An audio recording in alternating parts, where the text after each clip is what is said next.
feel very well, like I used to make this every day, and then you quit your corporate job, and then you have to make it every day. I'll just drink it every day. That's right. Why stress level? Stir like you're like. Oh, like No, stir. Go for it. Boulder. Boulder. Yeah, there you go. Boulder. There you go. That's okay. That's it. Hello, how you doing? Cheers, guys. It's been a while. Welcome back to the episode. We noticed today, or I noticed this morning, that it's been about 38 days as of recording since the last upload. And a lot has been going on in our life, and we've not shared any of it with you. So Yeah. we thought we would just put the camera on and say hello. Hello, I'm Yoyo. Hello, I'm David. Here's an awkward reintroduction because what if it's this first time you've seen us and you're like, Yes. what are those who are those drained, crash out people? Yeah.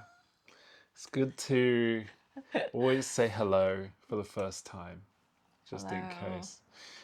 Yesterday, was it yesterday or the day before? Can't remember. When did we try recording? We tried to shoot a new idea for the new episode, Yeah.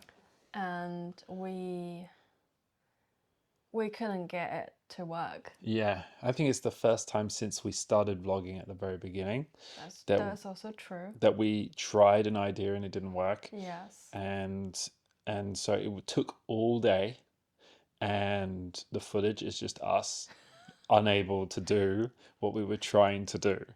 And we pushed and pushed and pushed. And if you've ever made videos yourself, you know that the emotional side of it is quite strong. And we were quite like, the end of the day, didn't work, bruised. Next day, just emotionally drained because there was just so many highs and lows in trying to do what we were trying to do. I guess so. Good stuff. We came back from China. That was the last series that you saw. We had a family holiday. We were out there for 3 weeks. Managed to see my family, my big extended family, my friends, and also managed to visit my manufacturer in China, which was very exciting. It's like, ooh, a little work trip. We came back and we kind of just fell in this life, I call it the life crisis. Life crisis. Like, it's not related to creative work. No. It's not related to manufacturing, so none of that. It's like the life side of the work on the life side. Yes. Life tasks. Yeah, life tasks, yes. Yes. Came back and we were like, man, we really need to sort out the home. You know, this is our flat that we share with our family. And we were like, this is the opportunity. And we just started sorting. And you know, when you start and it gets bigger and bigger as you progress, and then the job gets so huge, you're like, whoa, I did not expect it to be this big. We basically must have spent about 2.5 weeks just sorting the flat. We don't even think about it now, but it was weeks of going through everything. That was one of the big ones. It was also very physical because as we were clearing out a lot of things, there were like side quests, like we found some like clothing moths. Like clothing moths were kind of trying to settle, and we're trying to... Yeah, like the home moths, just like the small ones. The tiny moths, but they eat your clothes, you know, so... but once you've found some of them, you're like, oh no, now I have to go through everything to make sure they haven't, you know, laid any eggs, made families. I have to protect all our belongings whilst parents are away. We have to also go through all of their things to make sure that they're fine. Yeah. Because the sneaky moth tends to crawl into the darkest bit of your wardrobe and settle there, you know? I'm just amazed at how many there were. That was so much. I think the trip to China just gave them extra time of not being disturbed. That's true. We came back and they were like... Thriving. They were everywhere. It would constantly just fly into your vision, like everywhere. So we had a huge job. The clear out was a part of like clearing out our stuff, like the usual thing you do, like a spring Spring clean. spring clean, you know, spring clear out. So that was kind of like that part. But finding the moths was like That was a surprise. like an add-on. And that was top. a ton of work as well. Yeah, it was a lot of spraying the, you know, moth sprays, and then getting a lot of like moth balls and lavenders and placing them everywhere, and then clean mop the surfaces. Rewashing a lot of clothing and make sure that, you know, we're getting rid of all the eggs. And there was things that you would be like, oh, this garment has been like, you know, very protected, hidden away. And it turns out that's exactly where the moths have gone. They somehow got in. There's eggs all over the items. And you're like, no. One of my favorite coats just got completely mauled. My Nunu coat. So I've got a big face. On the back. Like oversized. Love that coat. Mauled. Whole patch on the chest. Heartbreaking. No way to repair that. It's so brutal. Anyway, so that's one of the one of the drain. That was a big one. It really drained us. We even just had another round of it because we just rediscovered larvae in a rug that's been rolled up. Just been cleaning that, getting all the moth spray on it, and that's been, you know, that's been eaten too. It's brutal what these guys do. Okay, so there's another thing we're doing. It's pretty big. Let's talk about it. It's okay. You're gonna put it on the internet. Yeah, I'm gonna just put it out there. So we went to China, visiting family, and everyone's like, "You two have to make a baby. Start now. Next year, when you come back, I want you to hold your baby." Yeah, it was a lot of that. And it was a lot of that. You know, every single, you know, friends, family, like, all the friends as well. Make babies. Yeah. So I was like a little brainwashed, thinking like, "Oh yeah, it's so possible to make a baby." You know what? We're gonna make a baby. We can do this. Coming back. Come back to London. Come back to reality.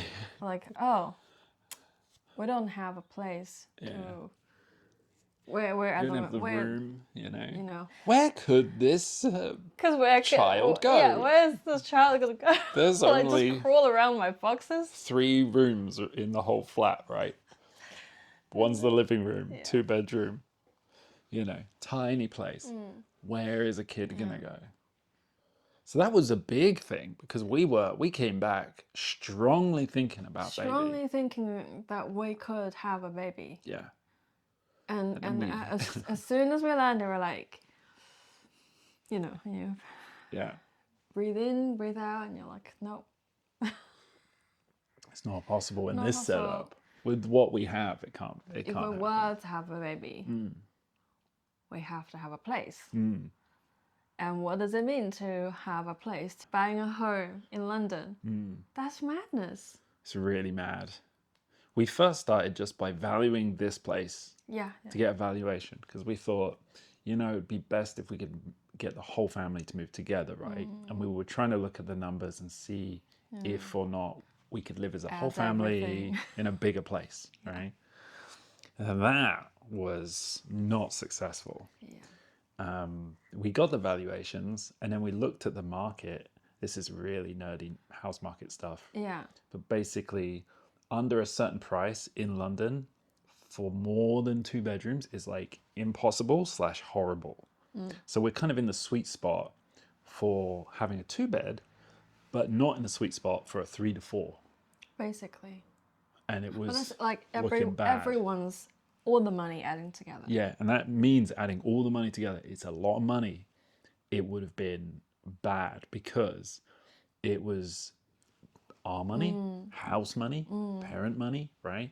Yeah. And with mortgage and all of these adult terms, but basically it was like we would have to super overstretch to actually move really far out in London, have less connectivity, less like convenience, and we probably wouldn't have a very nice place or like a place we're comfortable in. Yeah. The starter home price in London is kind of crazy. Yes. Yeah. So the average home prices in the whole of London is about £570,000. For what we ideally are looking at, two-bed flat in London. 2-bed is about 500k average. 4 to 5. It's gone up. It's gone. Yeah. It's not that low anymore. That's a few years ago. The average So now. basically $500,000. Yeah, average basically for anything that doesn't have construction that you'll need to do on the home is starts at $500,000. This is so depressing. So you can get a 2-bed at just over $500,000, and if you're lucky, and it will not need too much done. Because if you have to get stuff done, that's another tens of thousands of pounds to repair, right? But for a 4-bedroom, for a home, for a family, it's about $1.5 million. And we do not have that. And that's why we just were like, a family home is not going to be possible. We actually started to move away from moving the whole family after we just couldn't find anything for a whole family. Yeah, I don't think there's just no way. There's just no way. It's out of our league. It's like totally out of our league. Out of the price range. Yeah. You know, there's a lot of considerations there. There's space for family. There's space for like the convenience of living. But then there's also the business operation and what it would mean. Yeah. We're going to be paying an additional, we're going to basically paying what we pay on studio will basically be mortgage-ish. So we were looking at places that could possibly also expand for the business too. Yeah. So Fingers crossed. it's crazy. It's crazy. So we've been house hunting as well, which means a lot of like house viewings, a lot of mortgage discussions. And because we're doing this, which led to us having a business account crisis. This crisis. Where do I start? Interesting choice of words. It is a crisis, no? I think it was actually a good thing. Because we would never have known. Part of doing your mortgage, your broker needs to see all your accounts, right? And we found a whole bunch of mistakes on previous returns, on previous company returns, and just registrations and information things. errors. Personals. And basically, we had our accountants team. They may have been people who were previously employed at the accountants company, and they basically made errors on various things that are important things, but they're not significant enough that you would notice them day to day, and they're not necessarily like anything that would compromise your business. So they can very easily, you can read them all and check them all, but you can overlook, you can make a mistake. And you can also trust that your accountant has filed what they've shown you, and that there's no gap after that. And unfortunately, there were instances of gaps after that. So we had I think it's very positive. Basically did a self-audit, and we just found a whole bunch of stuff, and it was very stressful. We had already had a little bit of an issue about this kind of stuff with them in the past, but a tiny version of this. And then when we noticed all of the problems, we were like, it's the same people that we worked with who gave us the previous problem. But there was more of them that we didn't know about. Yeah, basically. And that made us look a little bit like amateur. So there's a lot of stress there, But we had to work quickly and with the accountants to basically clean it all up, refile it. It's a lot of work in terms like you have to look at the documents and again, making sure that it's correct the second time. On this, you're amending your documents. You don't want to amend it and it's still wrong. I found out that I made overpayment. Wow. From the same person that made mistakes. I overpaid my employer's national insurance. Wow. And I just found out I have about 600 quid to claim. It's been a trial of fire, but thank crikey we've done it, because now we can relax that actually everything's checked. It's like, it's hard when you're not an accountant. You hire accountants and you take responsibility that the work that they do is correct, but you're not an accountant still. And so how are you going to know? How do you know really if everything is, you don't really know what you're looking at, like you don't look at it every day. I'm still learning. Yeah, it's a whole process of like getting to know what these documents mean. Because no one tells you how to run a small business. Yeah. When you become limited, you're no longer your own person, like sole trading. You're a company now, and you have to do a lot of company things that are required by law. And you don't know these things. You don't know where to read about these things. Yeah. So you're still, learning. clear out, house hunting, baby making. Well, not yet. No, Talk of yeah, baby just throw making. it in there in case when parents are watching, they're like, oh, okay, they're still thinking about babies. Okay, reassured. Account crisis. What else? What else? We have become the neighborhood cat sitter. Cat sitter, doing a lot of cat sitting, which kind of was therapy for us too. Yeah, So that was quite nice. we were lucky that we got that You know. chance. We were looking after Fig, we looked after Ribena and Bingo, and who else did we look after? Was it just those three? I think it was just those three. So not too many, but it was like back to back. So we would switch between looking after Fig and back to Ribena and Bingo, then Fig, Ribena and Bingo. And we were like, oh, what's happened? We're like cat sitters for hire, but we're not being hired. We're just looking after cats. So that was quite nice actually though, because every cat's so different. Yeah. Their personalities are so different. They behave differently to you. So you can't take what you know about one cat and do it on another cat. Because they're like, what are you doing? You're crazy? Or like, why are you so boring? What's going on? You know, so some cats love this interaction and some cats are really skittish and they don't want any. So that happened. That was nice. That was nice. That was really good. That was really good. But we finished our cat sitting now. Yeah, we're finished now. Till next time, neighbors. Yeah. Okay, so we've been running this channel for over a year now, and we're making videos. It's Two coming different up sets. to 2 years. Coming up to 2 years. And so we were looking at everything during this time and thinking, you know, we want to make more topical videos. And so we actually did like a full research on like how to approach topical videos on YouTube. And we're looking at that. We want to create more diversity in what we're putting out, you know, and we want to be a little bit more specific about what we're doing. But that's really hard. It's really hard. I think we want to branch out a little bit, but at the same time we want to stay relevant to ourselves and to what we do. Yeah. At Yoyo the Ricecorpse. And not kind of just blindly following trends. Yeah, because it's horrible. We've done some brainstorming and like getting ideas out, but it is very hard because it's like another new thing. It's new. There's like levels not done it before. there's levels to making videos. We've just discovered this next level and we're like, oh, blimey. You know, it's not as simple as you think it is. Like there's a whole mechanism. There's a whole like sets of like how to approach things and why people do things a certain way. Yeah. I don't think that we'll be moving into a formulaic approach. But I think what we will be doing is trying to just add a little bit more structure to our videos.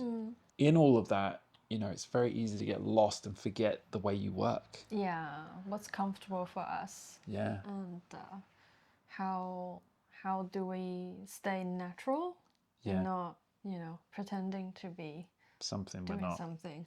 Yeah. Because we learned a certain way. We've learned differently to a lot of people, and there's very, very, very popular ways to do YouTube.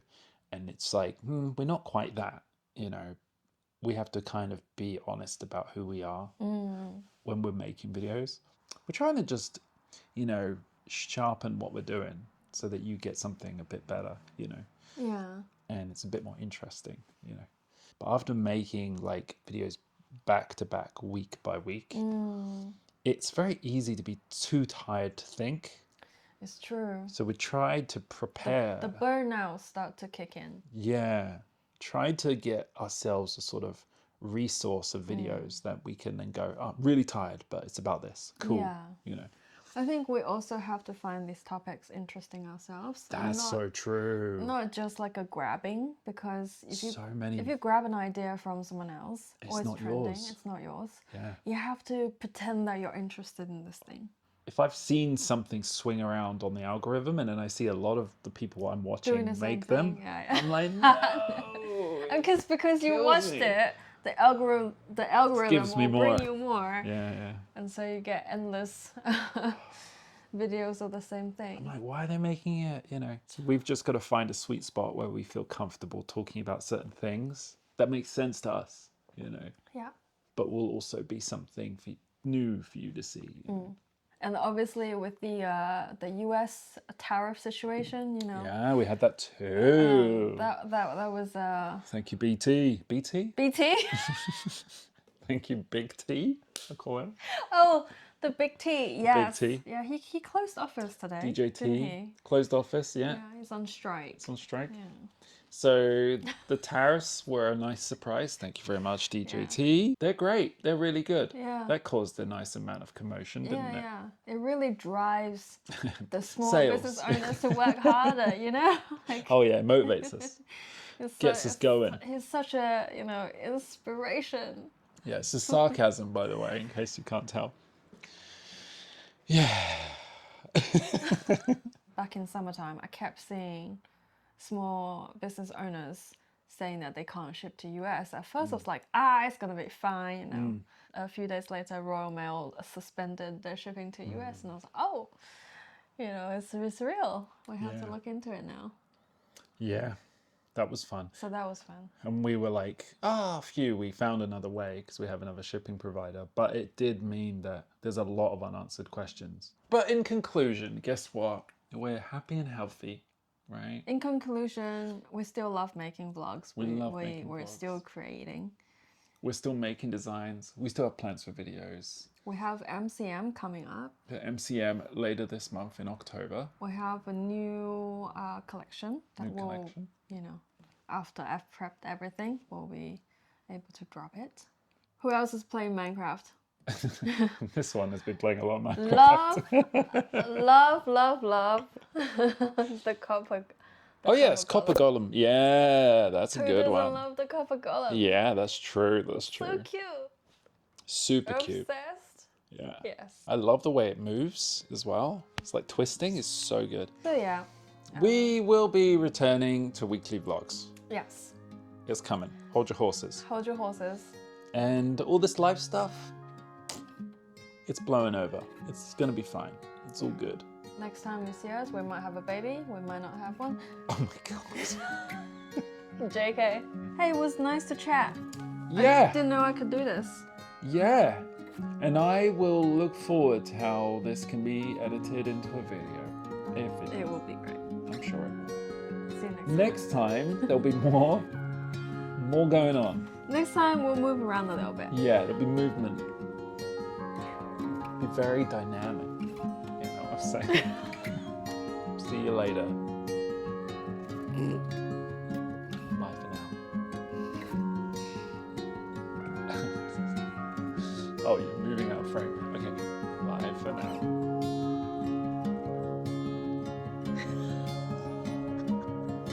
See you next time. See you in 2 years.